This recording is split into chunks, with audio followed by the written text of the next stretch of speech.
Hyderabad parliament Congress అభ్యర్థిని గెలిపిస్తే అద్భుతమైన అభివృద్ధి చేసే బాధ్యత నాది అని గోషమల్ కార్నర్ మీటింగ్ లో సీఎం రేవంత్ రెడ్డి అన్నారు. 400 ఏళ్ల పాతబస్తీ పేరు ప్రఖ్యాతులు పెరగాలంటే కాంగ్రెస్ అభ్యర్థి సమీర్ వలీవుల్లా గెలవాలి అని ఓటర్లకు విజ్ఞప్తి చేశారు. మనుషులు మతాల మధ్య విభేదాలు సృష్టించి గెలవాలని బీజేపీ ప్రయత్నిస్తోందని, ఎస్సీ, బీసీ, ముస్లిం రిజర్వేషన్లు ప్రమాదంలో ఉన్నాయని సీఎం రేవంత్ రెడ్డి అన్నారు. ఎంఐఎంని గెలిపించడం వల్ల హైదరాబాద్ కు ఏం ఉపయోగం లేదని, హైదరాబాద్ కు మెట్రో తీసుకువచ్చింది కాంగ్రెస్ పార్టీ అని, మోదీ ఓవైసీ పాతబస్తీకి మెట్రో తీసుకురాలేకపోయారని విమర్శించారు.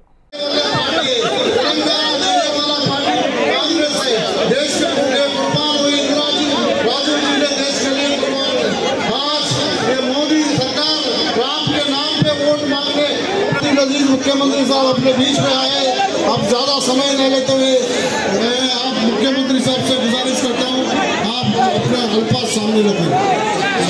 जमीर भाई, हैदराबाद पार्लियामेंट के हमारे उम्मीदवार समीर उल्ला साहब से रिक्वेस्ट करता हूँ तो मैं बात करें अन्ना जनरल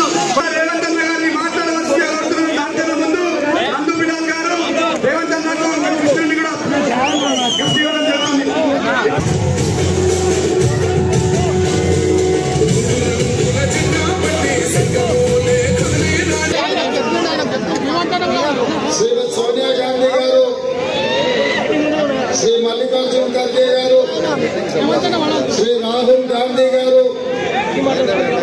హైదరాబాద్ పార్లమెంట్ నియోజకవర్గ కాంగ్రెస్ పార్టీ అభ్యర్థిగా సమీరుల్లాను ఎన్నికల బరిలో దించితే వారిని గెలిపించడానికి మాజీ పార్లమెంట్ సభ్యులు, కార్యనిర్వాహక అధ్యక్షులు అంజన్ కుమార్ యాదవ్ గారు, రాజ్యసభ సభ్యులు అనిల్ కుమార్ యాదవ్ గారు,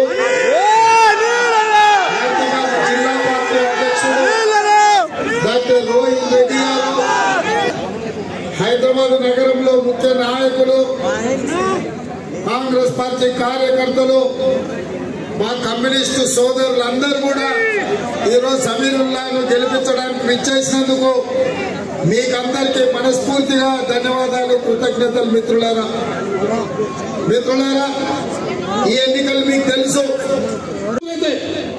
उन्होंने चाह रहा है संविधान को बदलने के लिए कोशिश कर रहा है, उन्होंने चाह रहा है SC, ST, BC, minority reservation से निकालने के लिए कोशिश कर रहा है.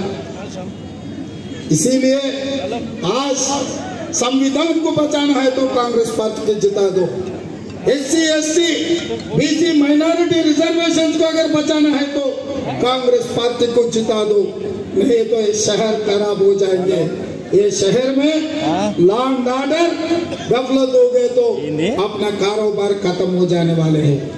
इसीलिए मैं मेरा गुजारिश, एक नौजवान लड़का कांग्रेस पार्टी के झंडा उठाए, कांग्रेस पार्टी के कार्यकर्ता जो पार्टी के लिए मेहनत किए, उनके दादा परदादा कोई नेता नहीं है, कोई पैसे वाले भी नहीं है.